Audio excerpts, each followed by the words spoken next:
இன்றைய மன்னா 2 சாமுவேல் 5வது அதிகாரம் 10வது வசனம். 2 சாமுவேலின் புஸ்தகம் 5வது அதிகாரம் 10வது வசனம். தாவீது நாளுக்கு நாள் விருத்தி அடைந்தான், சேனைகளின் தேவனாய கர்த்தர் அவனோட கூட இருந்தார். தாவீதின் வாழ்க்கையில நடந்த ஒரு ஆசீர்வாதத்தை குறித்து இந்த வேதம் சொல்கிறது. எப்படிப்பட்ட ஆசீர்வாதமா? நாளுக்கு நாள் விருத்தி அடைந்தாராம், ஒவ்வொரு நாளும் பெருகிக் கொண்டே இருந்தாராம். அதற்கு காரணம் கர்த்தர் அவனோட கூட இருந்தார். சேனைகளின் தேவனாய கர்த்தர் அவனோட கூட இருந்தார். இன்னைக்கு உங்களுடைய வாழ்க்கையிலும் தேவனாய கர்த்தர், சேனைகளின் தேவனாய கர்த்தர் உங்களோடு இருக்கிறார். ஆகவே ஒவ்வொரு நாளும் நீங்க விருத்தி அடைவீர்கள், ஒவ்வொரு நாளும் நீங்க பெருகுவீர்கள்.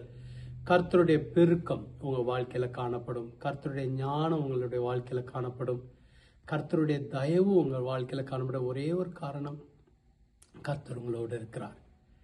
கர்த்தர் உங்களோடு இருக்கும்போது உங்களுடைய உயர்வை யாரும் தடுக்க முடியாது.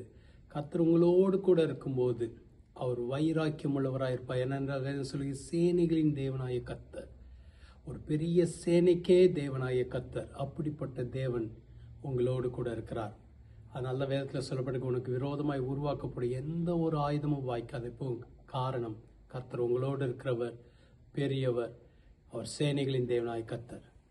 ஒவ்வொரு நாளும் நீங்க தாவீதை போல பெருகுவீங்க, உயர்த்தப்படுவீங்க. ஜெபிக்கலாமா? எங்களை அதிகமாக நேசிக்கிற நல்ல ஆண்டவரே, ஒவ்வொரு நாளும் தாவீதை விருத்தி அடைய பண்ணின தேவன், எங்களையும் விருத்தி அடைய பண்ணுவீராக, எங்களையும் பெருக பண்ணுவீராக. எங்களோடு நீர் இருக்கிறேன்னு சொல்கிறக்கா நன்றி. உங்களுடைய பிரசனம் எங்களோடு இருக்கட்டும்.